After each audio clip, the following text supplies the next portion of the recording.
ইমাম মালিক নবীজিকে ডাক দিয়া বলে, নবী আমার ইন্তেকালটা কবে হবে আমাকে একটু জানায় দেন। আপনার আমার পয়গম্বর হাতের 5টা আঙ্গুল দেখাইয়া স্বপ্ন থেকে বিদায় হয়ে গেছে। ইমাম মালিকের ঘুমটা ভেঙে গেছে। ইমাম মালিক রাহমাতুল্লাহি আলাইহি সকালবেলা ফজরের নামাজের পর খাদেমকে পাঠায় দিয়েছে মুহাম্মদ ইবনে সিরিনের কাছে। ও খাদেম যাও, মুহাম্মদ ইবনে সিরিনকে গিয়া কও আমি ইমাম মালিক রাতের বেলা নবীজিকে স্বপ্ন দেখেছি। নবীজিকে জিজ্ঞাসা করেছি, নবী আমার ইন্তেকালটা কবে হবে? নবীজি আমাকে হাতের 5টা আঙ্গুল দেখাইয়া স্বপ্ন থেকে বিদায় হয়ে গেছে। খাদেম মুহাম্মদ ইবনে সিরিনের কাছে যাইয়া মুহাম্মদ ইবনে সিরিনকে বলে ডাকিয়া, ও মুহাম্মদ ইবনে সিরিন, ইমাম মালিক নবীজিকে স্বপ্ন দেখেছে।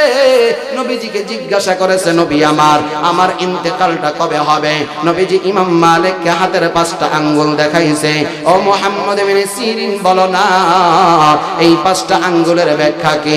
মুহাম্মদ ইবনে সিরিন ডাক দিয়া বলে, খাদেম শোনো, আমার নবী ইমাম মালিককে 5 আঙ্গুল দ্বারা ইশারা করিয়া আমার নবী ইমাম মালিককে বুঝায় দিয়েছে কোরআনুল কারীমের 31 নম্বর সূরা, সূরাতুল লুকমানের 30 নম্বর আয়াত। এই আয়াতের মধ্যে আমার আল্লাহ তাআলা বলেন, ইন্নাল্লাহা ইনদাহু ইলমুস সাআ ওয়া ইউনাজ্জিলুল গায়স ওয়া ইয়ালামু মা ফিল আরহাম ওয়া মা তাদরি নাফসুম মাযা তাকসিবু গাদা ওয়া মা তাদরি নাফসুম বিআইয়ি আরদিন তামুত। মুহাম্মদ ইবনে সিরিন খাদেমকে ডাক দিয়া বলে, খাদেম শোনো, এই আয়াতের মধ্যে আমার আল্লাহ গায়েবের এমন 5টা ইলমের কথা বলেছেন, যে ইলমের কথা আমার আল্লাহ ছাড়া কেউ জানে না।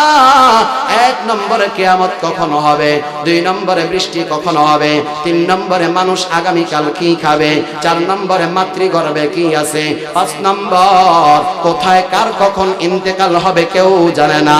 জানেন একমাত্র একজন, একটু আওয়াজ দিয়ে বলেন না তিনি কে?